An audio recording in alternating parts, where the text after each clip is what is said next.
Do you believe in us? I think we'll figure it out.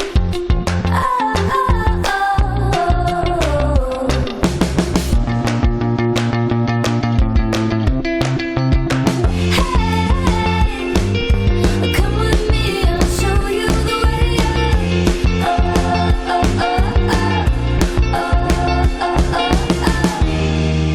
This is the way out.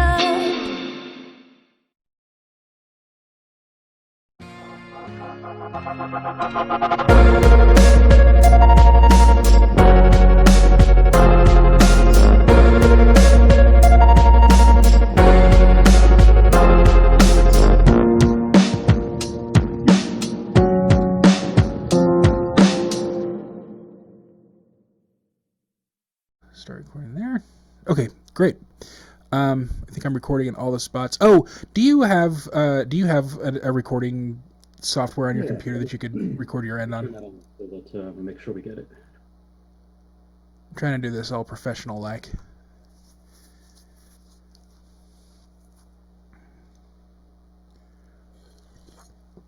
I've started using Podsworth Media, the same guy that does Tom Woods' podcast, and he likes to have local copies of everything. So. Excellent. Yeah, we should be recording on my end too now. Okay, great. Then I'm going to do a quick intro, and then I'll bring you in, okay? Sounds good. All right, so I need to bring myself up.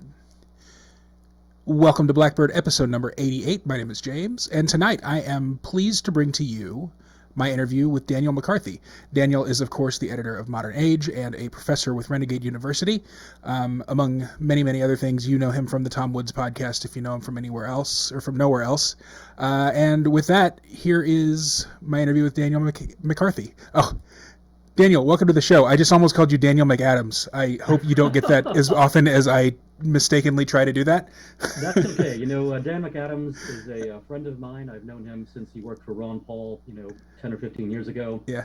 But no, I am Dan McCarthy. I am, as you mentioned, the editor of Modern Age, and I'm very pleased to join you today, James. Awesome. Well, so you mentioned that you've known Daniel McAdams a while, and from his Ron Paul days. Can you kind of give a bio of sort of where you came from and what brought you where you are now?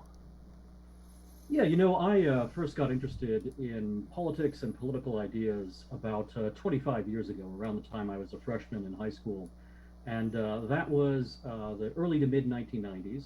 It was the sort of high tide of the Pat Buchanan movement. So in 1992, Pat Buchanan runs for president, in the Republican primaries.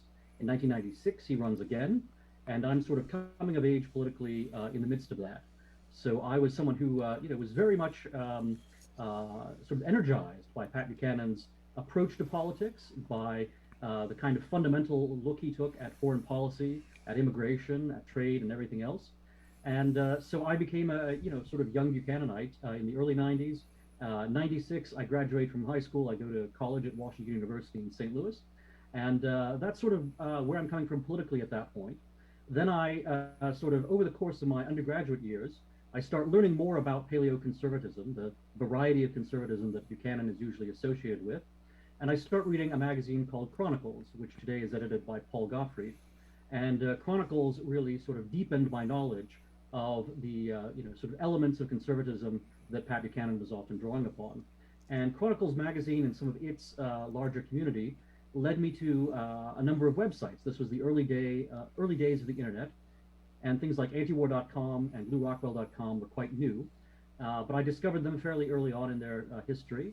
And so I was reading people like Justin Raimondo, I was reading people like Tom Woods, and I started writing for some of these websites as well. And I started a campus conservative publication at Washington University. And that was kind of my launch into being someone who, was a writer, an editor, and when I graduated from Washington University, I pretty soon went on and became a staff writer and then an editor at the American Conservative magazine. And that was a role that I was in various capacities, as a books editor for a while and eventually as the editor-in-chief. I left the American Conservative for a short time and became actually went to work for the Ron Paul campaign back in 2008 when he was running for president the first time. I was the official campaign blogger. And then I came back to the American Conservative, became the full editor there, the editor-in-chief of the publication. And I was there through 2016, at which point I left and I started writing more often as a freelancer. I became the editor of Modern Age in 2017. And I've done a number of other things as well, working for the Fund for American Studies and the Intercollegiate Studies Institute. This kind of gives you the overview of sort of both my career and also perhaps my intellectual development. Yeah. So if someone asks you what you do for a living, would you say you're a writer? Is that fair to say? Yeah, I think that's how I would generally publicly introduce myself, unless I'm Cool. explicitly talking to college students who are interacting with me in my capacity as a vice president at the Intercollegiate Studies Institute. In most other contexts, I would refer to myself as being a journalist, the editor of Modern Age, and a columnist for the Spectator magazine, and a number of other things like that. How would you describe ISI and Modern Age? Yeah, these are two of the oldest pillars of the conservative movement, and I should pause and say they are pillars of the conservative movement that I think have conducted themselves over the decades with a great deal more integrity than most other conservative institutions. And I say that not just because I work there, but rather it's the other way around. I work there because these are institutions that I've admired, and I admired even before I went to work for them. So ISI was founded in 1953. It was originally the Intercollegiate Society of Individualists, and the idea to begin it came from Frank Chodorov. Chodorov was kind of an early anarcho-capitalist in some respects. He was a follower of an economist by the name of Henry George, and Frank Chodorov was just a remarkable sort of prefiguration. He was almost like the John the Baptist to Murray Rothbard, as kind of founder of the libertarian church, as it may be. And so Chodorov, interestingly enough, had this idea to start an organization that would counteract the influence of socialism on campuses. And Chodorov didn't really want to start the organization himself. He just wrote a column for Human Events, which was one of the main conservative publications at that time. He wrote a column about it, and people started just sending him checks in the mail. He was absolutely astonished at the response to this column that he put out there, just kind of workshopping the idea without any real plan to get it started. And because the checks just started coming in the mail immediately, he decided, okay, he would actually recruit a few people and get something launched. And one of his first recruits, the person he brought in to be the president of ISI at the very beginning in 1953, was William F. Buckley Jr. And the young Bill Buckley at that point, he'd published God and Man at Yale about 2 years earlier, and he was 2 years away still from founding National Review. So Buckley was a recent graduate of Yale University, and he was someone who was influenced both by his Catholic family background and also by some of the individualist, even anarchist types that he and his father had known, people like Albert J. Nock, for example, the author of a great book called Memoirs of a Superfluous Man. So ISI at the very beginning had this quite strong libertarian element, but it always very rapidly acquired a traditionalist element as well. And in the early 1950s, even though people sort of mistakenly think of it as an era of conservatism, it was a time when people were really kind of hungry to reconnect with the Western tradition and with the idea that there's something other than just a kind of utilitarian approach to politics and to life. And so 1953 was also the year that Russell Kirk published a book called The Conservative Mind, which became, in some ways, kind of the text of the conservative movement. It was one of the books that helped popularize the term conservative in the United States in the post-war era. And Kirk, at that time, was looking to start a publication, and he eventually succeeded in doing so in 1957, and that publication was Modern Age, which Kirk had always wanted to be a kind of bi-weekly publication. He always wanted it to be, I think, a kind of rival in some ways to National Review, but the finances just didn't permit him to do that. So instead, Modern Age became a quarterly journal, and it still is a quarterly journal today, still in print. And so I am, in a line of succession of editors, stretching back from Russell Kirk in 1957 onto myself, starting in 2017. Great. I like that it's a quarterly journal. It makes it feel a little bit more prestigious. I don't know if I don't know if that's intentional or not, but yeah, that's right. It's something that there are a lot of publications out there that talk about the news of the day and talk about sort of what's going on in partisan politics. And the nice thing about Modern Age is it allows you to have a look at conservatism in a kind of a longer view. It's able to take a more philosophical and literary approach to things as opposed to simply being about immediate controversies or hot takes. What would you say is the difference, if there is one, between conservatism and right-wingism? There's a lot of ways to approach that question.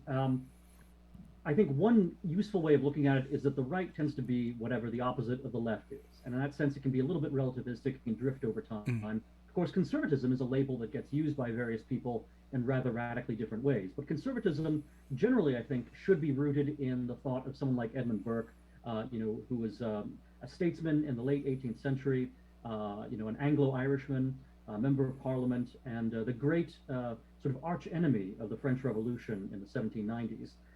Burke is very much a parallel to many of our own founding fathers, especially someone like John Adams. And so I think conservatism as a set of ideas is best rooted in at least the spirit of the kind of thought that you find in John Adams and in Edmund Burke, as opposed to being something that is just reacting to whatever the left might be advancing at a given time. But all of these things, we have almost been in a continual state of revolution since the French Revolutionary era, which was rather different, from our own American Revolution, because the French Revolution really was pretty comprehensive. It tried to be, an overturning of all social relations, a revolution in religion and in, the family, even changing the names of dates in the calendar was part of the French Revolution. That's how, sweeping it was in terms of trying to overturn everything. Whereas the American Revolution, even though it had its radical elements, it was not an attempt to kind of take the calendar back to year zero and kind of start all of human civilization over again. Do you think we're teetering on the edge of a French Revolution style thing here in America right now? Well, maybe in a slow motion way. It seems to me that there's a lot of sort of impulse towards upheaval that you see, especially reflected among our elites, among the college educated, among the sort of barons of the tech companies, and among politicians. I think ordinary Americans, they would like life to be relatively, not unexciting, but predictable in the sense that they don't want any, major shocks. That they think that, they have a pretty clear idea of what it means to have a good life, and they'd like to have more of it. They'd like to see more prosperity. They'd like to see sort of more happiness, but they don't want to overturn, all the tables and have something, completely redefined, like redefining gender and redefining the family and redefining, the relationship between police and criminals and all these other things. Whereas the left right now really does have that view, and the left currently, interestingly enough, occupies all of our elite institutions. And that's true of the media, it's true of the academy, and it's true of, the federal bureaucracy and otherwise. So it's a weird kind of, if it's like the French Revolution, it is in one way the opposite of the French Revolution too, because this time, instead of having an aristocracy and a king and an established church that are trying to defend themselves against, a kind of revolutionary middle class, now what you actually have is a radical left-wing elite that's trying to impose itself on the middle class and on everyone, sort of lower down as well. Where does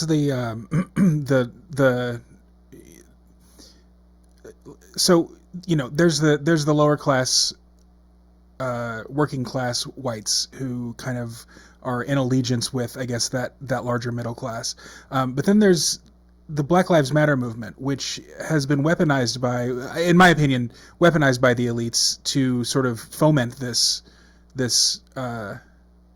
pseudo revolution, I guess.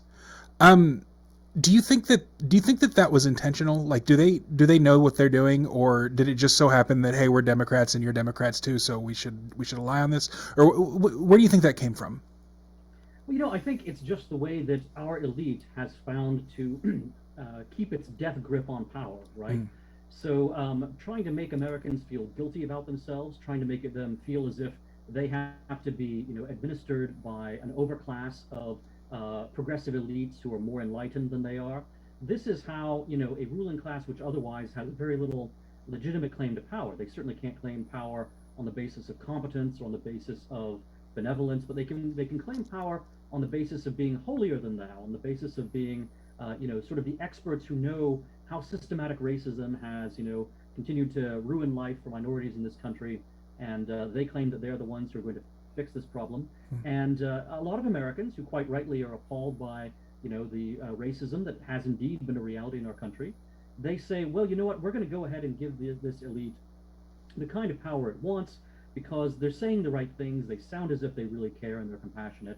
And then, of course, we actually see the results of Democrats and progressives having power, And what it is, you have rampant bloodshed in the cities, and in fact, it's minority populations that are affected the worst by the crime. Nevertheless, it's very interesting, right? So in the last couple of years, you've seen a number of, many times mentally ill criminals, many times, criminals who are just radically antisocial, assaulting people on the New York subway. And in particular, because these criminals are cowards and bullies, they like to pick on people who look more vulnerable. And, Asian women are often much smaller physically than, other parts of the population.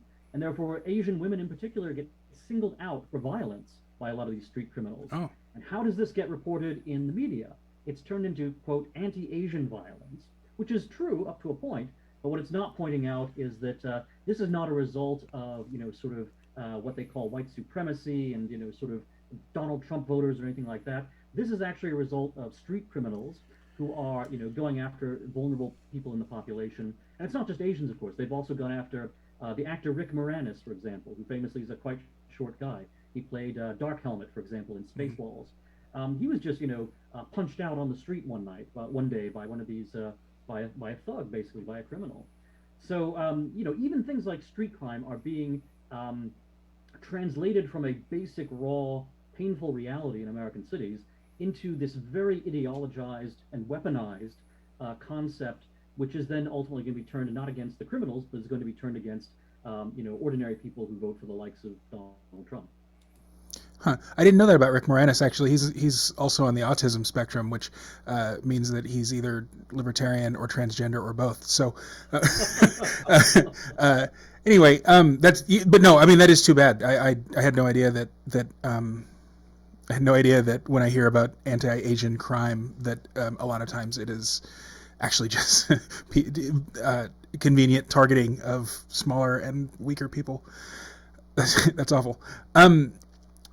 Getting into your RU course a little bit, can you kind of give a brief overview, or as long as you need to, overview of sort of the major schools of thought in American conservatism? You've talked about the paleocons a little bit, but obviously there are others. Yeah, so I mean, the great enemies of the paleocons are the so-called neoconservatives, and these are two different Greek prefixes. Paleo means old, and neo means new, and the neoconservatives, many times started out being on the political left, and prior to the 1970s, many of them were liberal Democrats. Before that, many of them had been fellow travelers of the Trotskyist strain within communism.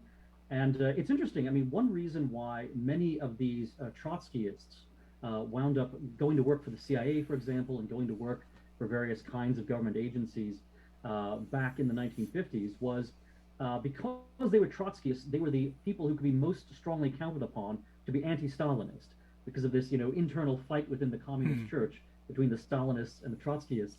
So you knew that if you hired a Trotskyist to be one of your agents, that person would hate Stalin, even if he didn't love capitalism. And the CIA and other, sort of government institutions were much more concerned about being anti-communist than they were about being pro-capitalist or pro-conservative or pro-American even.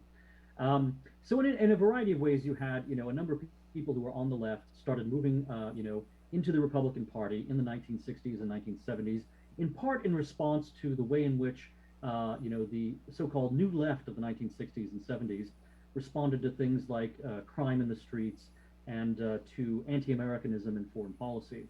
That a lot of the new left, really turned off these, former Trotskyists, these, sort of social democrats who thought that, the left was just going too far, in terms of sort of cultural radicalism. And so they started moving themselves into the Republican Party and into the conservative movement without necessarily jettisoning, their previous social democratic commitments. So the neocons tended to be in favor of a much stronger welfare state, for example, than the older kind of conservative had been. The neoconservatives have always kind of hated Barry Goldwater. He's always been antithetical to them. So the neocons move into the sort of Republican Party and the conservative movement in the 70s and then into the 80s. Ronald Reagan, unfortunately, does some of the same things that Donald Trump does in terms of not being aware of exactly who he's hiring or who his underlings are hiring to work in his administration. So even though Ronald Reagan was not a neocon himself, he winds up having an administration which includes a significant portion of its staff who are neocons. And of course, George H.W. Bush, who was Reagan's vice president, he had a certain affinity for the neocons. Bush had previously been director of the CIA, and he had that whole deep state intelligence background. And later on, the neocons kind of used the prestige that they gained from the positions many of them held in the Reagan administration to rise even higher when George H.W. Bush takes office in 1989, and they basically take over the conservative movement for 20 years, basically from the George H.W. Bush era until the Mitt Romney era, basically. And then Donald Trump comes along and kind of upsets the apple cart there. And even though he's not really aware of who the neocons are and is not trying to purge them in a very explicit way, nevertheless, Trump's instincts are all much closer to those of Pat Buchanan and the paleo-conservatives than they are to the neocons. The neocons, in addition to being rather pro-welfare state, they are usually soft on immigration, not always, but usually. And in foreign policy, the neocons have a very hawkish disposition. They are fans of exporting democracy, basically, and nation building all around the world. And one of the key flashpoints between paleo-conservatives and neocons in the 1990s was foreign policy. So paleo-conservatives like Pat Buchanan were opposed to the first Gulf War. They were opposed to the idea that we'd get involved in the Middle East, whereas neocons were very strongly in favor of military intervention in the first Gulf War in 91. And then, of course, George W. Bush in 2003 gets us involved, in regime change in Iraq itself, and before that in Afghanistan as well. So those are some of the key differences between the paleocons and the neocons. You have, sort of other branches of conservatism as well. You've got some new things developing with people who label themselves as national conservatives or as the new right. And then you have, of course, many libertarians who are, either who may self-identify also as conservatives, or who may, think of themselves as separate from conservatives but still allied with them on a number of issues, particularly when it comes to opposing the left and opposing what one paleoconservative theorist had called anarcho-tyranny. Anarcho-tyranny is when you have anarchy in the worst sense in the streets, with criminals beating people up and burning down car lots and whatnot. But then you also have tyranny in the sense that you have an overgrown federal government that is taxing people very highly, and that is creating new regulations that are stifling business. And you kind of get the worst of both worlds. Instead of having a big government that is crushing crime in the streets, you actually have big government in some ways teaming up with the criminals in order to screw over ordinary Americans. And then, not to mention the sort of de facto government corporations that are for all intents and purposes arms of the state at this point. That's right. And what winds up happening is the federal government is at least notionally restricted by the Constitution and by the Bill of Rights. Yeah. So the federal government can't throw you in jail, at least not easily, for the things that you say in your podcast, for example. But the flip side of this is that you have YouTube and you have Facebook and all the other tech companies, and they can do whatever the hell they want. They're not bound, of course, by the First Amendment or by the Constitution. And so if they want to shut you up and just take your account away, or for that matter, if they want to freeze your bank account, there are all sorts of things that these corporations can do, and they are aggressively doing them. And so when you have the corporations using their private powers teaming up with the government with its public powers, you wind up with a completely totalistic approach to controlling discourse. And that's kind of where we're getting to right now in this country. And I think a lot of Americans are so sick of it that they are happy to vote for Donald Trump and happy to start entertaining the idea that maybe conservatism has something smart to say to them, because they know that may be the only lifeline that freedom has when you have this anarcho-tyranny plus corporate tyranny that we basically have in 2022. I was having a dinner with a friend last night, and he really... So he said that, if Buchanan had been elected in, 92, he would have been way more dangerous than Trump. And the kind of where I fall on it is that there's no way Buchanan could have been elected in 92 because the country wasn't ready for Buchanan or Trump in 92. Do you think that there is sort of an inevitability of this sort of trajectory of history that is making it so that populist movements are just like, it's just the time for the populists to be on the ascendant and the institutionalists to sort of going into the backseat at this point? Yeah, I actually am not so sure of the original premise there. So it seems Sure. to me that just as the Berlin Wall collapsed in 1989. It was torn down by the Germans, of course. And just as the Russians overthrew the Soviet Union in 1991, that you also had a kind of end of the Cold War era with an uprising here in the United States in 1992. So it's in pretty much the same sort of time frame as you see happening in the East. It's happening in the West as well. And in the United States in particular, this takes the form of Pat Buchanan's challenge to George H.W. Bush in the 1992 primaries. It also takes the form of Ross Perot running for president, as a billionaire. I mean, in many ways, he kind of really is a prefiguration of Donald Trump. And Perot, I think there is, or at least imaginable scenarios in which Perot could have been elected in 1992. Sure. There are, a number of ways in which things could have worked out that it's just about possible that Perot could have been elected instead of Bill Clinton. I was in fourth grade, but I voted for Perot in our school election. So I mean, he had the 9-year-old vote. Yeah, I mean, Perot wound up being a little too flaky, and he actually withdrew from the race at one point, and then he got back into it, a month or so later. But as a result of doing that, he kind of lost all of his momentum, and that kind of destroyed whatever chance he had of becoming president. But if things had worked out just a little bit differently, and if he had been a little bit more stable in his own, sort of mentality, and a little bit more disciplined in his approach to politics, the other thing too is that Perot really hated Pat Buchanan, and this comes through especially in the late 1990s when Pat Buchanan's looking to run a third-party campaign for president, which he does run, of course, in 2000, and Buchanan is looking to run on the ticket of the third party that Ross Perot has created, the Reform Party. And Perot does everything within his power to prevent Pat Buchanan from getting the Reform Party nomination. It's like a civil war within the Reform Party. And this feud goes back all the way to 1992. Perot, for whatever reason, really hated Buchanan. But if instead Perot had been willing to team up with Pat Buchanan, for example, if Perot had put Buchanan on his ticket in 92, maybe as his vice presidential nominee, that could have been, a kind of populist revolution right then and there. And if you think about also what happens in 1994, right, which is the first time the Republicans take control of the House of Representatives in 40 years, 1994 really is a kind of revolution in Congress with Republicans. They also win control of the Senate, which they've had, about 10 years previously. But 94 really is another one of these kind of revolutionary upheavals in American politics. And it seems to me that too is tied in with the whole post-Cold War spirit. So there really was an opportunity back in 92, around then, for populism to have had its great dawn 2 decades before we actually get it with Donald Trump. And in terms of its inevitability, I think it is somewhat inevitable, because populism is kind of the shadow or the response to the failures of neoliberalism, the failures of globalization, the failures of elite administrative rules, the failure of neoconservatism with its sort of messianic omni-interventionist foreign policy. All of these things are policies that fail, and when they fail, they create a backlash which necessarily, or is if not necessarily, is strongly inclined to take a populist form.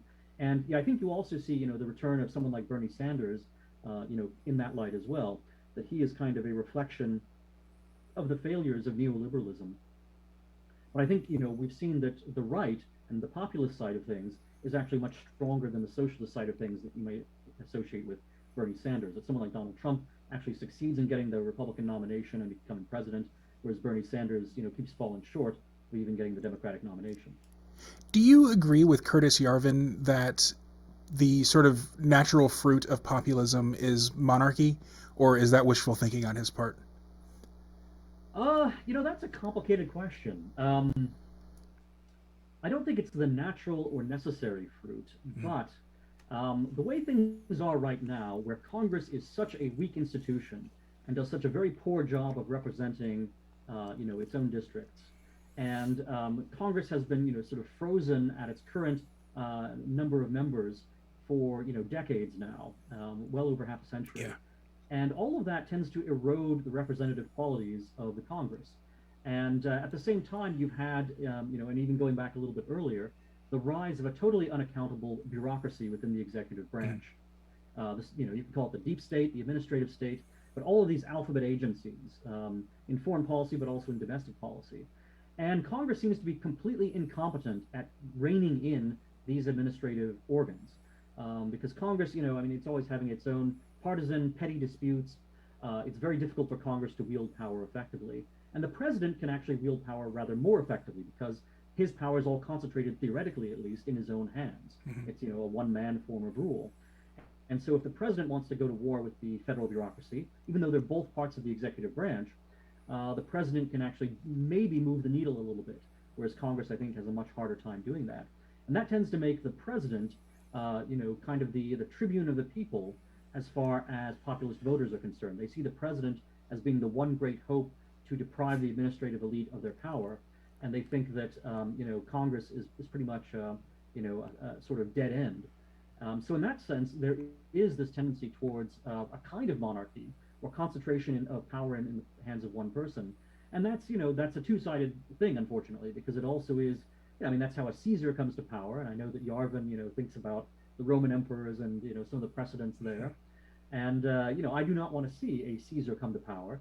But on the other hand, I also think the oligarchic elite that we have both in government and in the private sphere is a terribly corrupt and dangerous thing. So it seems to me we need a balance between the few and the one that we currently don't have. And if we can get to that, then we can again enjoy Republican government, which is dependent upon that kind of balance between these different forces. And it's not just a matter of people power by itself. Do you think that Donald Trump wanted to do what you've just described, and just failed at it, or did he not have that in mind at all? And if it's the former, why do you think he failed at it? I think he instinctively had a tendency in that direction. Mm-hmm. With Donald Trump, you have some very healthy instincts combined with a very powerful personality. And a lot of people dislike him just because of his personality. It seems to me his personality actually has a very useful purpose as far as his instincts go, because his personality means that he is not, unlike most other rich people, he's not dependent upon his peers. He does not seek approval from people at his same level. In fact, he really dislikes a lot of the people who are at his own level. And that, I think, some of the personality qualities that people find disagreeable about him have actually helped to preserve his independence.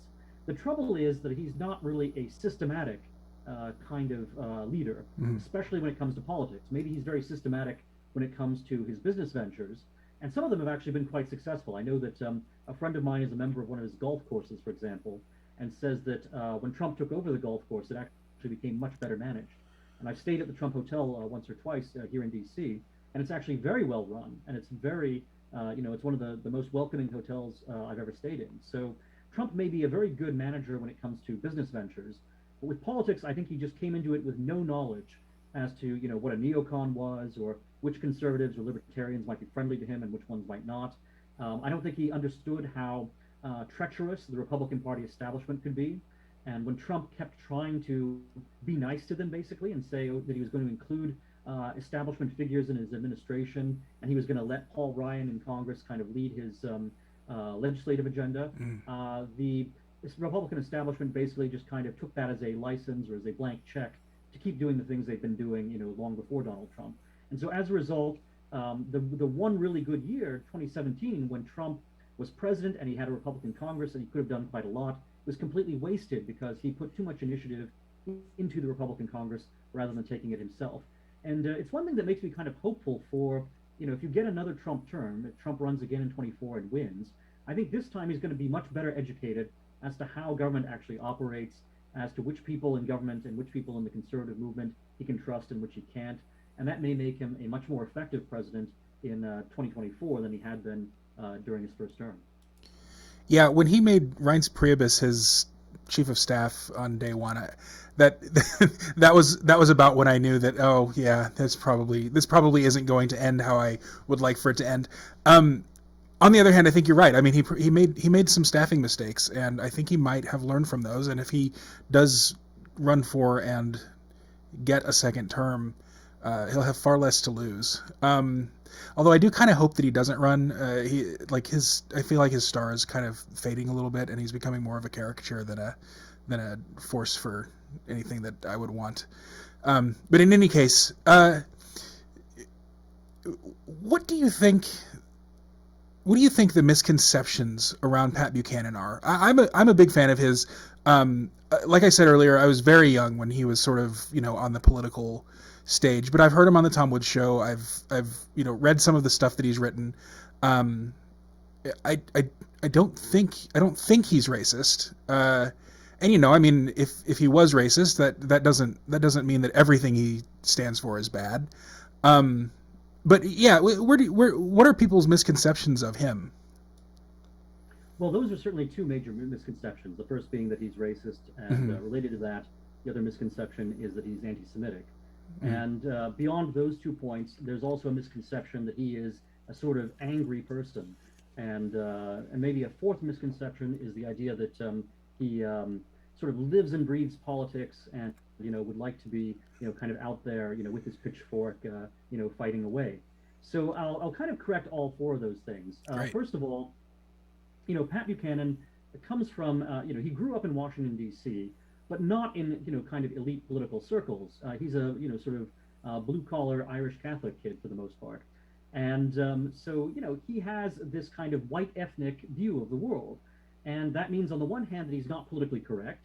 It means that, he certainly doesn't talk about race, for example, in the kind of terms that are approved of by progressive elites. But it also means that he understands that, the working class background is something that blacks, many blacks also possess. And so there is a sort of sympathy and a direct relationship where different ethnic groups that are working class are able to, they have certain rivalries with one another, but they also have a certain sense of common feeling. And so Buchanan has that, and I think he thinks very strongly that working class Black Americans have been screwed over by by the immigration system, for example, which has imported a lot of people who are competing directly with Black Americans for a number of jobs. And I think that he looks at the way in which Black America has suffered as a result of policies that liberals intended to be beneficial, things like welfare policies and soft on crime policies, which actually are very detrimental to the Black family and are very detrimental to Black lives in terms of increased crime rates. Then there is the anti-Semitism charge, which is also nonsense. And many of Pat's friends include a great many Jews, all of whom have said that they've never had an issue with Pat Buchanan. But Pat is very outspoken, especially when it comes to his criticisms of Israel after the Cold War, and his belief that Israel and that people who see themselves as being advocates for Israel's interests have been, recommending policies in our U.S. foreign policy that Buchanan thinks are detrimental. So that came through with the first Persian Gulf War, and because Pat Buchanan has this background as a newspaper editorialist in the 1960s and as a Richard Nixon speechwriter, Buchanan has a very blunt way of expressing things and a very powerfully polemical way of expressing things. And so as a result, he will say things that are not very diplomatic, and they're things that get picked up, and they're very, they energize a lot of people, but they also turn off a lot of people. So that's where, referring to something like the U.S. Congress as having an amen corner for Israel and things like that, those get, picked up by people who say, oh, this sounds like he's going after them because, they're supporting the Jewish state, and maybe, there's an anti-Jewish concern here. Whereas, in fact, I mean, Buchanan really has this very strong America First tendency. But, someone like Paul Gottfried, for example, has been a friend of Pat's since, the 1980s, if not earlier, and Murray Rothbard, too. And these were some of the key thinkers who influenced Buchanan in his runs for president in 92 and 96.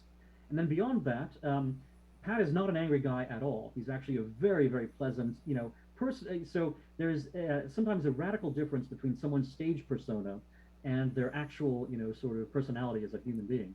In Pat's case, he is just one of the warmest and, sort of most polite and, really easygoing people that you can meet personally, as opposed to being the hard-charging political candidate that people think of him as being based on, his stage presence.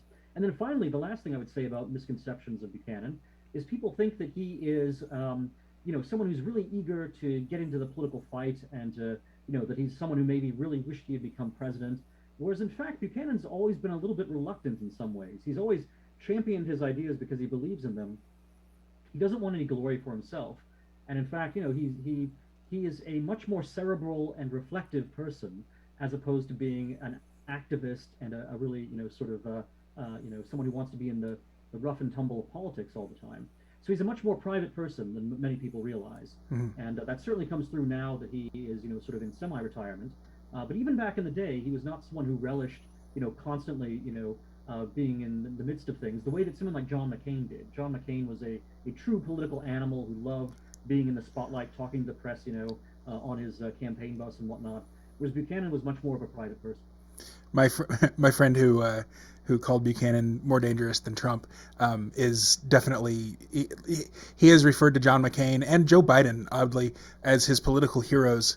He just loves sort of the interventionist I'm going to take care of all your problems types, I think, which I make fun of him for it, and I say that to his face too, so I'm not telling tales out of school. Where did the rivalry within the Reform Party come from? I live in Minnesota, so I wasn't in Minnesota when Jesse Ventura was running for governor, and the kind of run up to that when he was actually a member of the Reform Party, and then the Minnesota Reform Party severed ties with it over that feud. I don't really know the history of it though.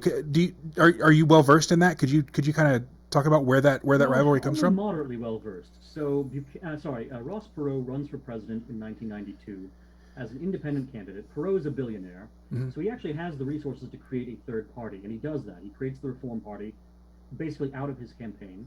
And so that the Reform Party is a vehicle that exists, in 95 and 96 when there's an open question as to whether Perot is going to run for president again. And ultimately, he does run for president again. And he does well enough that second time in 1996 that the Reform Party is still on the ballot in most states. And there's still, enough activist energy behind the Reform Party that some of the state branches, like in Minnesota, for example, are actually quite successful. So Perot, starting out from just a pure independent candidacy, winds up being the creator of something that could be a third political party, maybe a permanent force within American politics, and a more serious third political party than like the Libertarian Party, which, even though it had existed long before then, really wasn't winning any elections. Sure. Whereas Perot, you could at least imagine that this was growing to be large enough that it could start winning a lot of elections. And of course, with Jesse the Body Ventura running in Minnesota, he does win a gubernatorial election. So Perot winds up creating this institution, but Perot, like a lot of creators of institutions, has trouble letting go. So he's still very personally invested in this. So he drags his feet in 1995 about declaring or not declaring whether he's going to run in 96. So all of his activists are kept, in the dark. They don't know whether Perot's going to run, or they need to find another candidate. Other candidates who might like to get into the Reform Party and run for its nation, they decide not to because they think that the founder might run, and if he runs, he'll obviously get the nomination. So that's a problem as early as 95 and 96. And then going forward from there, even though it's pretty clear that Perot's not going to run a third time in 2000, Perot still wants to have a lot of sway over the party. And it seems as if Perot has a very strong objection to Pat Buchanan's social conservatism. Perot was pro-choice, Pat Buchanan was pro-life, so they disagreed on abortion. They may have disagreed on issues like gay marriage and other things as well. So Perot is hostile to Buchanan. He doesn't want Buchanan's people to get into the Reform Party and take it over. And then also Perot is just kind of jealous of anyone who gets into the Reform Party and threatens to become as big as Perot is within it. And that includes Jesse Ventura. So when Jesse Ventura, gets into the party, runs on its ticket, wins the governorship in Minnesota, Perot then becomes jealous, and now he is unhappy that Jesse Ventura has won. And within the Reform Party itself, there are a lot of factions around these personalities, and as is the case with most third parties, you get various eccentrics who are drawn into the party and who are just unrealistic about how political coalitions work. So you always have the conditions that could lead to splintering and civil strife within a third political party, and the outsized personalities involved here. Buchanan, but also especially Ventura and Perot, those were conditions that would create a lot of fragmentation. And it's really sad because it leads to ultimately, Buchanan does run in 2000, he does win the Reform Party nomination, but Perot works so hard to sabotage Buchanan that that's basically the end of the Reform Party after that. Mm-hmm. Switching gears a little bit, so the religious right, especially in the 80s and 90s, gets a lot of flack. So I'm gay, so everyone I've ever known and been friends with, at least in my adult life, has just hated the religious right, and they think that the religious right is everything wrong with the world. The Republicans are all religious, they hate God, all of this stuff, and I was talking to Jack Mason, from the Perfume Nationalist podcast. And I brought that up, and his response was that, and he's also gay, and he's also on the right, just like me. So like we were kind of bonding over that. His response was, though, that the religious right really never had any institutional power at all, and that even though they were on TV a lot, it was really people like Tipper Gore and these sort of proto Karens, I guess, who were actually enacting all of these the censorship, the movie ratings and video game ratings, and sort of the busybodiness. Is that accurate, or did the religious right actually have some power? And I guess you didn't really mention them earlier when I was asking you about the schools of American conservatism. So are they a different school? Are they kind of intertwined with another one, or are they just really not an issue? Yeah, that's a good question, and there are lots of layers to it. Mm-hmm. So, as you see right now with some of the things that are happening in Florida, in the way in which the Virginia gubernatorial election was affected by, critical race theory in the schools and things like that. One of the things that has always galvanized the populist right, including the religious right, has been local issues. In particular, what's going on in the schools. So a lot of the religious right was a response to the drift of public schools, even back in the 1970s, in a more progressive direction. And so when you had people like Phyllis Schlafly be concerned about what her children or grandchildren were being taught in schools, that generated, a very significant populist backlash, particularly in the form of Christian conservatism. And you'd had Supreme Court cases, for example, that had taken prayer out of schools and done a number of other things which were seen as being attacks upon religious liberty and attacks upon local, sort of self-government, where, religious groups might have, a lot of sway in one place and a lot less sway in another place. That, so the Christian coalition, and Christian conservatism in general, it tended to have more power in local politics than it wielded in national politics. And people tend to forget now, but in the Republican Party, as late as 1996, there was still a battle at every Republican convention every 4 years over the abortion plank, over whether the Republican Party would be officially for overturning Roe v. Wade, or whether it would kind of accept Roe v. Wade and just kind of move on. And 96, was kind of the final time and the decisive point at which the Republican Party decided it would continue to be opposed to Roe v. Wade.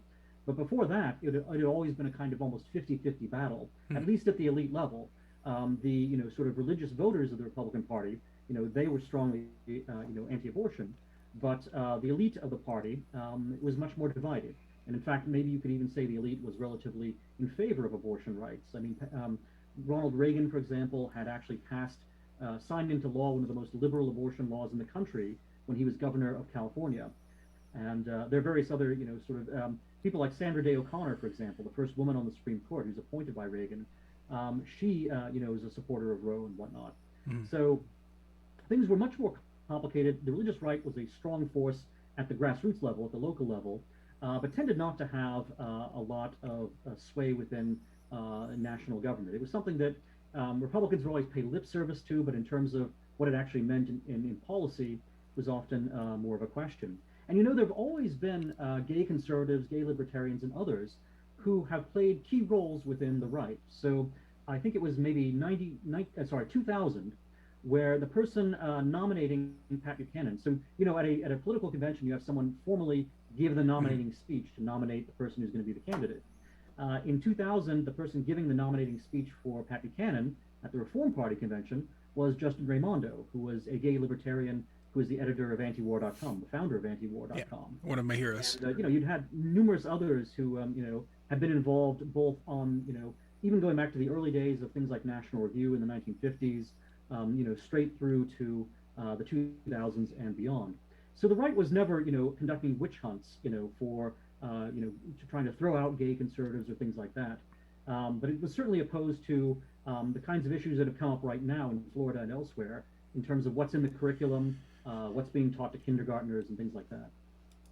Yeah, the Florida. So this is going to be, the Florida issue is probably going to be a non-issue by the time people are listening. So we're talking about the so-called "Don't Say Gay" bill, which here at the beginning of March was just for some reason it was such a huge issue. And I mean, do you have any insight as to why that was blown so out of proportion? And like, I think the Human Rights Campaign has withdrawn their donation to Disney, or they're not accepting Disney's donation unless Disney does more to overturn this bill. That all it really does is say that preschool up through like third grade teachers aren't allowed to talk to kids about sexuality in class. Like it's not even like if a kid comes up to the teacher and says, I think I might be trans, the teacher can't like provide some sort of counseling. It's just that like they're not allowed to teach sex ed basically to these tiny kids. Right. No, it's but these issues, even if they are restricted to someplace like Florida, in this case where the law is where this law applies, even if it seems like it is a kind of skirmish in the culture war, they wind up being very symbolically important, and they wind up being things where, if you're the Human Rights Campaign, I'm sure they can generate a lot of fundraising revenue by going out there and saying, oh, this is terrible, this is, a war on trans kids, this is a war on gay kids or whatever. So you see a lot of political institutions and, that have fundraising opportunities here, and it's in their interest materially to try to make these things as explosive as possible. And it's also a chance to kind of show how much power you can wield over others, and that's what we're seeing, I think, with Disney. Yeah. So Disney has been a fairly woke corporation for over 20 years now. I mean, going back to the 1990s, and 'cause back in the 90s, there was actually an ongoing controversy that would pop up, and no one really cared a lot about it. But back in the 90s, they would have, I guess, what were called Gay Day at Disneyland. It wasn't an official gay day from Disneyland. It was just a particular day that a lot of gay people would go to Disneyland. Mm-hmm. And so you did have Christian conservatives who said, well, we should boycott Disney because of this. And despite having a little bit of boycott pressure from Christian conservatives, Disney never, said that they wanted to repudiate it. They never did anything. They were happy to welcome homosexuals to Disneyland all the time, but also, during this, sort of informal gay day. I don't know if it was a particular day of the year or what, but it was something that kept coming up as an issue, in the late 90s. So Disney has been, quite tolerant and accommodating, and even in some respects woke for a very long time. And yet, right now, what you're seeing is that if Disney is not going to be hard enough in opposing, Ron DeSantis and opposing this Republican bill in Florida, that the Human Rights Campaign and their kind of lavender mafia will come down on Disney and will really inflict some pain. Not so much at the box office, right? But certainly at the level of sort of corporate relations, at the level of HR, there'll be a lot of Disney employees who, may take their, marching orders from Human Rights Campaign or what have you, and it'll cause a lot of strife within the company. And since companies are always averse to having any kind of management strife within them, they tend to concede rather than going to bat to, Sure. say, hey, people are allowed to have their own, points of view on things. Politics is not our business, and the state of Florida is not a state that we control, and what happens in Florida politics is separate from what Disney does in terms of conducting its business. So there's kind of a growing movement in support of state secession and even just an all-out kind of abolition of the Constitution and national divorce. Where do you land on kind of those issues? I'm pretty skeptical of that. I mean, I know that it's much discussed. I'm skeptical that it's going to happen, and I'm even more skeptical that it would be a good idea. Okay. For a number of reasons. One of them being strategic. So right now, as we are recording this podcast, Russia has been invading Ukraine for about 2 weeks. And even though the Ukrainians might prevail, they're being very, sort of hardy in their resistance to the Russian invasion. You can see the danger that is presented to a relatively small state when it has, a superpower next to it. It seems to me that the United States, in being a federation of smaller units, has been able to have, in large part, the best of both worlds. It has the power of being a very large state, and the military power, the capacity to defend itself, capacity to project power around the world, while still maintaining a high degree of freedom at the local level. And unfortunately, that's starting to be reversed now, and that's one of the things that's driving us towards this national divorce or neo-secessionist movements. But I think the strategic argument for union, which was very powerful back, at the time of the Constitution's framing, still applies today. And even though it seems like, well, I mean, there are no, there's no British Empire today. There are, no empires that are going to threaten the United States. If we did have a national divorce tomorrow, that's true, but you never know what's going to develop in the long run over the course of 100 years or so. And in that time frame, I think you would see the emergence of other sort of large, powerful states that would then try to manipulate our politics and potentially would pose a direct threat to us. So again, that's over the horizon, but that's the kind of long-term consideration I think you have to have in mind when you think about the optimal scale for a country, and that having a large country is generally a good thing, but you want to have a large country while still having freedom, and that's the difficult balance to strike. I very much sympathize with the frustrations that people feel that drive them to support the idea of a national divorce or new secession. But I also think that there's a little bit of a category error that's being made here, because people think, well, the reason why we are being tyrannized is because we're in this union with a lot of voters who have, sort of different ideas than ourselves. But I think that's generally not the case. It seems to me that it is the elite, which is generally pretty homogenous across the states, that is actually the source of tyranny in our time. Mm-hmm. So even if you did secede, it seems to me that Minnesota or Texas or Virginia, all of these states would have their own quite corrupt elites who would continue to do many of the same bad things, if not all of the same bad things, that the federal government is doing and that our national elites are doing. The other thing too is that even if you had a political divorce and you had complete self-government at the state level, including in national defense, which would now be defense of Minnesota or defense of Texas or Virginia or whatever, even if you had all of that, you would still have such deep economic and cultural connections between the states that many of the culture war issues, many of the economic complaints that people have about the tech companies, those would still be every bit as much in effect as they are when we actually have a political union. So it seems to me that a national divorce and secession are not actually solutions to the problems that are giving rise to those sentiments. But I certainly do sympathize with the frustration that people feel. And but my solution is really the opposite. That in fact we need people to be more engaged defensively in national politics, and maybe we do need to have a Trump-like figure, or a figure who has some of the instincts that Trump has, but executes them with a more systematic plan. Mm-hmm. If you're going to have if we're going to throw out the power of the administrative state, if we're going to curtail some of the power of the tech companies, and then reestablish freedom and allow local governments to have, and local people, local majorities, to have a greater say in the destiny of their own lives.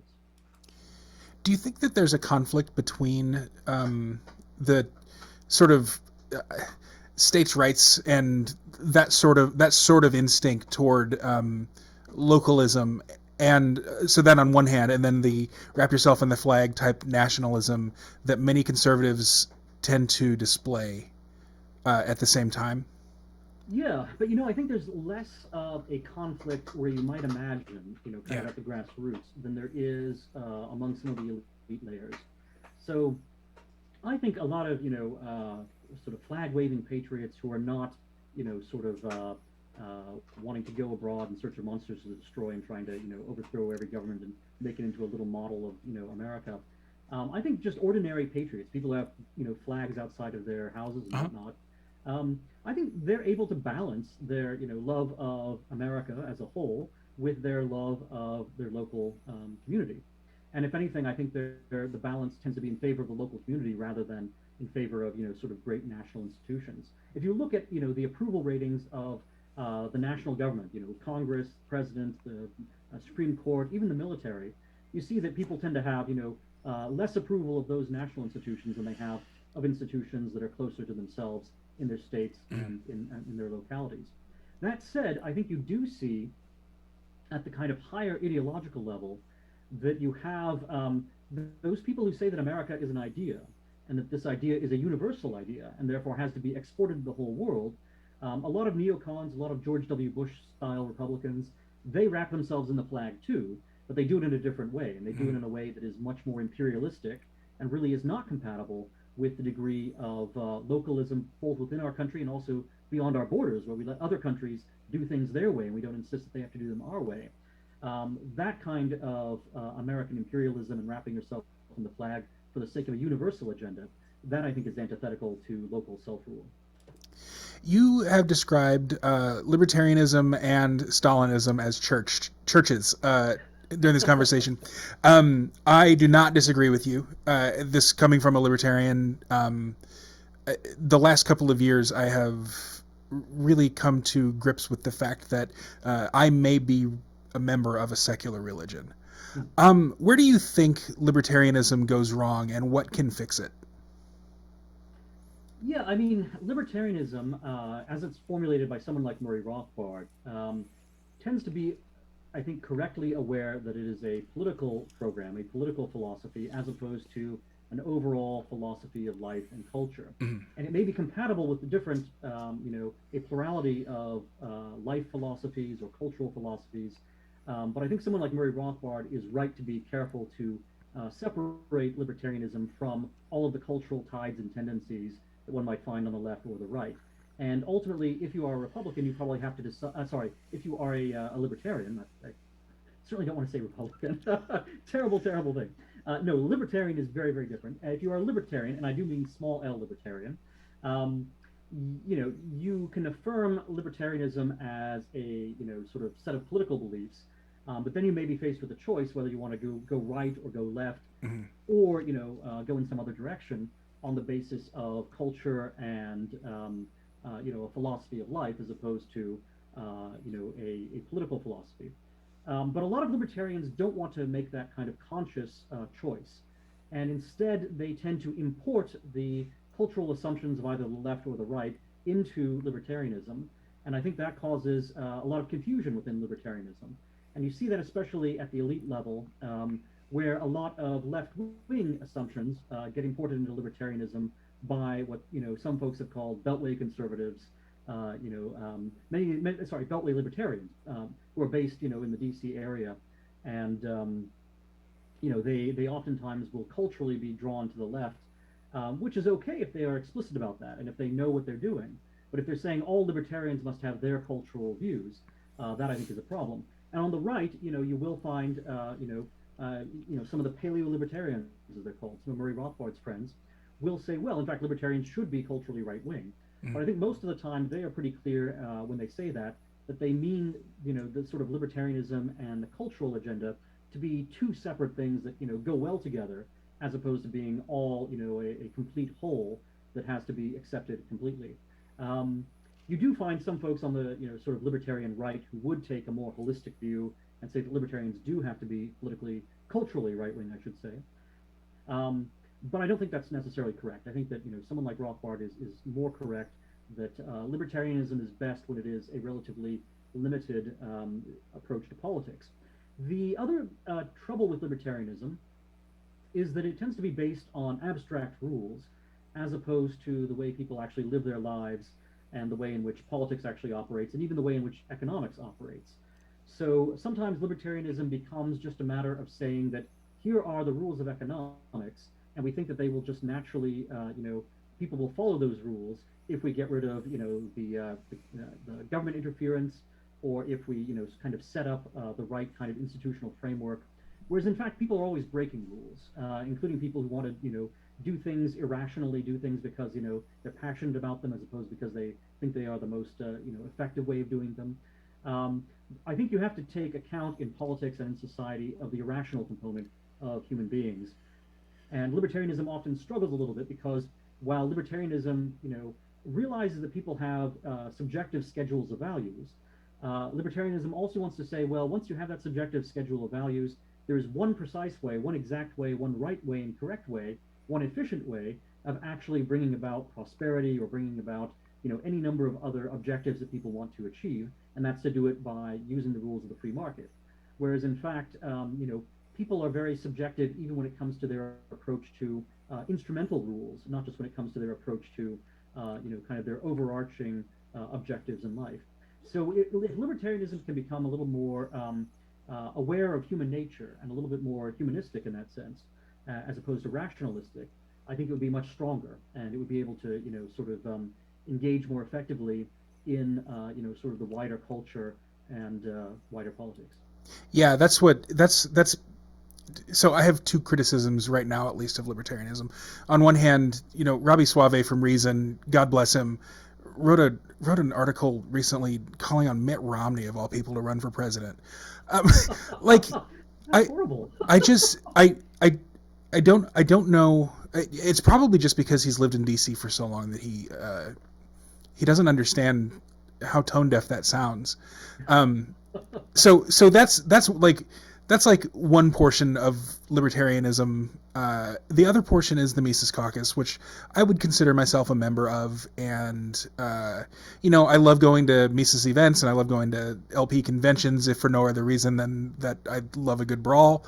But the guys like the Mises Caucus and Dave Smith are they seem to be unaware of the reality of politics and the fact that it is about power. You describe libertarianism as a church, and it really is. We try to be evangelical rather than just coming to grips with the fact that, you know what, if you're going to win elections and actually impose your views on people, you're going to have to violate the NAP, kind of. So I think that's one thing that we have to learn. Either just dissolve the LP altogether and rejoin the right, because it seems like the right is kind of on the right track here, or just or just keep being evangelicals and not doing anything, and possibly even spoiling elections in the wrong direction. Does that sound right to you too? Yeah, I haven't read Robbie's article. He's a friend, and I think he's a very smart guy. Sure. But maybe his political judgments are not all that sound. I remember, a few years ago, libertarians in the D.C. area got very excited around 2012, maybe, when it looked like John Huntsman was going to run for president. Oh yeah. Huntsman might have been a very good president. Unfortunately, he ran such a terrible campaign that never went anywhere whatsoever.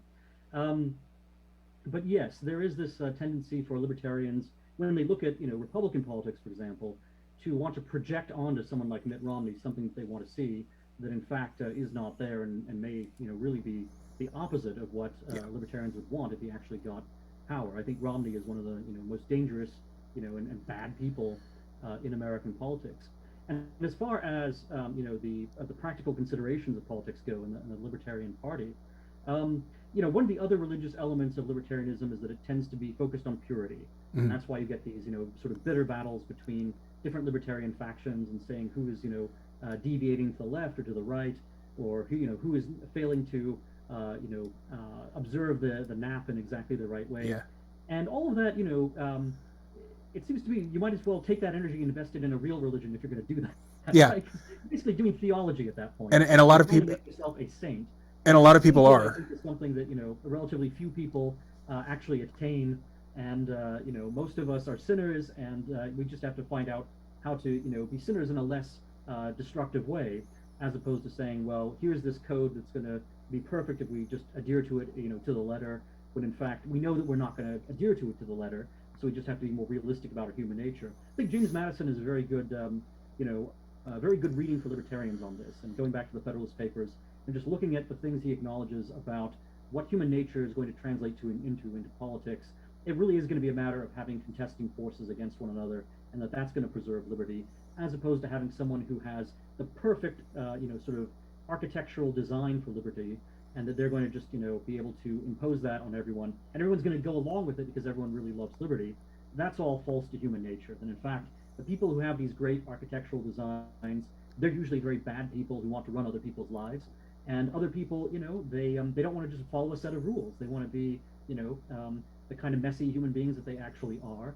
And a politics that doesn't accommodate that is going to be either totally irrelevant, which is usually the case with the LP, or it's going to be, something that's totalistic, and it's going to be like the Bolshevik Party, or or some Iranian theocratic party or something, and that's even worse. You mentioned Madison and the Federalist Papers. If you were to port yourself onto the founding generation, do you think you would have been a Federalist or an anti-Federalist, or somewhere in between? Yeah, I would have been a Federalist, both when it comes to the ratification of the Constitution, partly for the reasons I mentioned earlier about, I think, the value of having a large, federation in order to defend itself, and one that is, sort of joined together quite strongly and not as loosely as in the Articles of Confederation. And then also going forward, I probably would have sympathized with the Federalists more than with Thomas Jefferson, in the first 20 years or so of the American Republic. I do think, I mean, the Federalists, they have their downsides just as the Jeffersonians have theirs.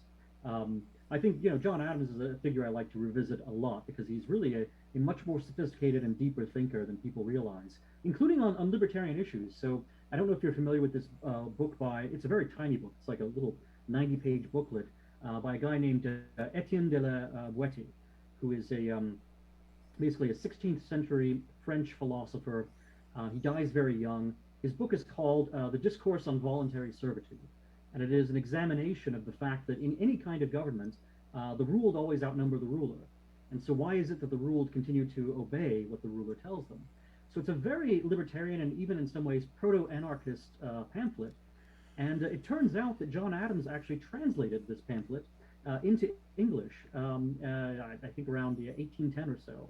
And Adams was very interested in these fundamental questions about political philosophy and government and liberty, and he had a complex, response to them. He thought that human beings are so desirous of approval and of glory that gets reflected in politics, in the titles that we give to government officials and whatnot.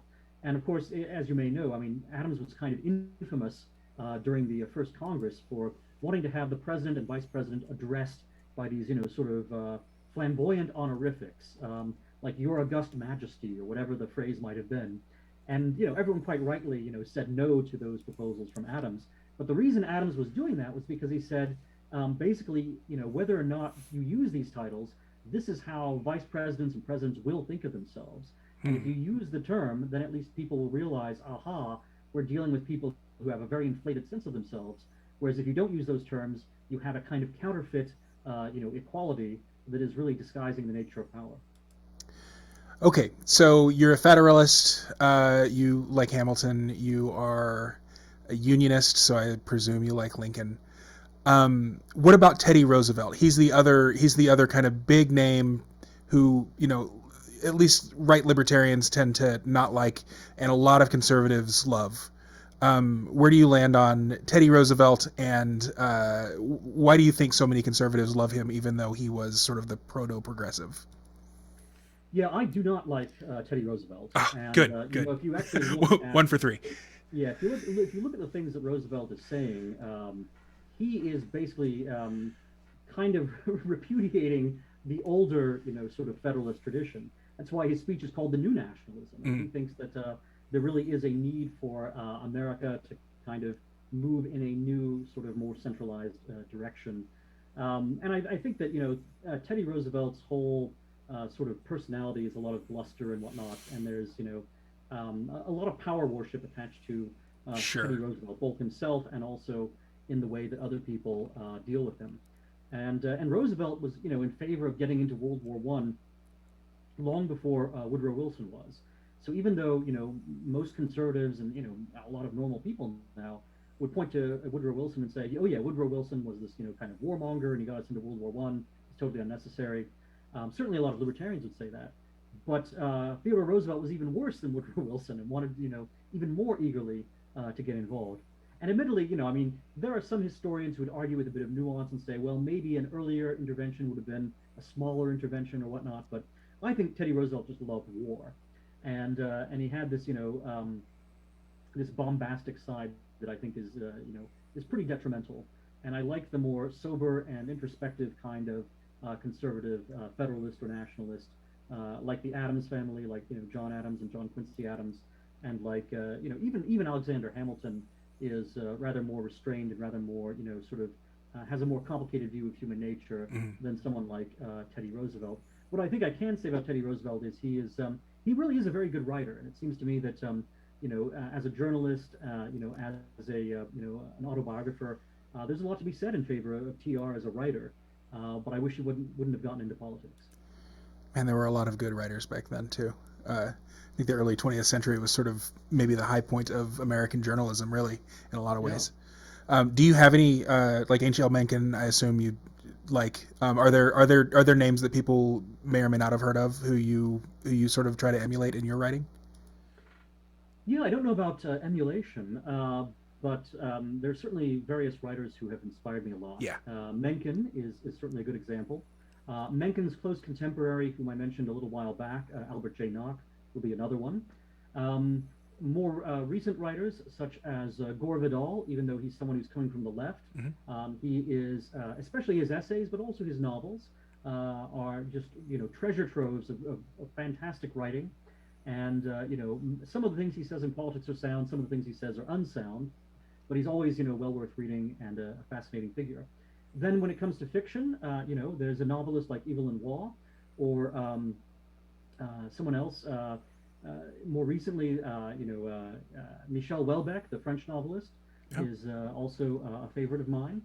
And, there are, I've increasingly started turning towards older sources over the past couple of years here, perhaps in response to, COVID and everything else. I felt like going back to, earlier phases of civilization. So I've spent a lot more time recently rereading Thucydides, revisiting Shakespeare and Christopher Marlowe and other dramatists of Elizabethan era, as well as ancient Roman sources going back to Livy and to Virgil. So all of those thinkers, especially as I get older, I find that I am sort of more and more. I was a classicist when I was that was my major in college, and I find I'm returning back to my interest in the ancient world as I get older, just because it is something more permanent than the controversies of the immediate time, and also that it really illuminates current events in light of archetypal events in history, which we can still learn a great deal from. So those are some of the sources I look to for wisdom and that inform my writing and thinking. That's great. You mentioned Houellebecq. I had never heard of him until just recently. Jack Mason, who I mentioned earlier, the Perfume Nationalist host, is actually going to be teaching a class on his work for RU here coming up in the next few months. So be on the lookout for that. You have the greatest Twitter handle of anyone I know, Tory Anarchist. Tell me about that. How did you come up with it, and what does it mean? Yeah, so it is a label which has been applied to a number of writers and thinkers over the course of a century or so. I think the great satirist and caricaturist Max Beerbohm was one of the early people who may have used the phrase himself, and certainly was something that got applied to him. There is, so I mentioned Evelyn Waugh, the novelist, and sometimes even he is called a Tory anarchist. Certainly his view of politics had a certain Tory sensibility. He liked to call himself a monarchist and a defender of the old Church of England and things like that, which are very Tory sentiments. But then he also really hated bureaucracy. He really hated busybodiness. So there's a kind of mix of the Tory and the anarchist, even in a novelist like Evelyn Waugh. But his son, Auberon Waugh, was actually someone who is often referred to as being something of a Tory anarchist, in that he too had a certain kind of right-wing sensibility and recognition of the value of tradition, while also having a completely, irreverent attitude towards authority in general, but particularly state authority. So Auberon Waugh is actually someone I should mention as an influence on my own writing, and certainly 20 years ago a very big influence on my view of politics. So those are some of the Tory anarchists who have influenced me. Others include the writer Florence King. She wrote a number of memoirs. She was a writer who often talked about being a Southern woman and kind of the culture of the South. And she was often known as kind of a misanthrope. She was very critical of the human race and its follies. And she was a columnist for National Review for a good many years. Others like George Orwell have sometimes been called Tory anarchists also. Orwell, I think, with maybe less reason than some of the others. Sure. But there's some merit even in designating him that way. So what it basically comes down to, I think, is a certain recognition for the value of tradition, for the value of evolved institutions and evolved habits, while at the same time having a great deal of skepticism towards concentrations of power and towards the pomposity of authority. And so it's a way of distinguishing oneself both from libertarians who may tend to be rather critical of authority, but at the same time also are often critical of tradition, and also distinguishing oneself from the sort of pure or plain Tory who is likes tradition but also tends to be excessively deferential to authority. So I think the Tory anarchist is sort of the best of both worlds. Awesome. Well, as we wind down, why don't you go ahead and plug your links, and we'll close it out. Yeah, so I am on Twitter at Tory Anarchist. Modern Age can be found at modernagejournal.com, and on Twitter at modagejournal. And if you just Google my name, plenty of stuff will come up. There is a politician in Arizona who shares my name, so sometimes there's confusion there. But in general, I think my Google hits are higher up than his are, so there should be, you'll get my most recent articles at various places if you just Google. I also write for the Spectator World. It's spectatorworld.com, and I think even spectator.com will take you there. This is basically the American edition of the British Spectator political magazine, which has been in print, really since the early 19th century, although in some ways it has antecedents going back to even the 18th century. So it's one of the longest established and best political magazines in the English-speaking world, and I'm honored to be a regular columnist for its U.S. edition. I love The Spectator. I haven't read much from The Spectator, but my very favorite piece of political commentary ever written is a piece by Angelo Codavia on the American ruling class. It's only available at archive.org at this point. Like, Spectator's already taken it down. I don't know when it was written, but I read it at least a couple of times a year just to glean more insight from it. So maybe I'll link to that as well, because it just came to mind. Daniel, thank you so much for joining me this evening. Audience, this has been a treat for you as well, I know. And yeah, so thanks. Great. Well, thank you very much, James, and take care. All right.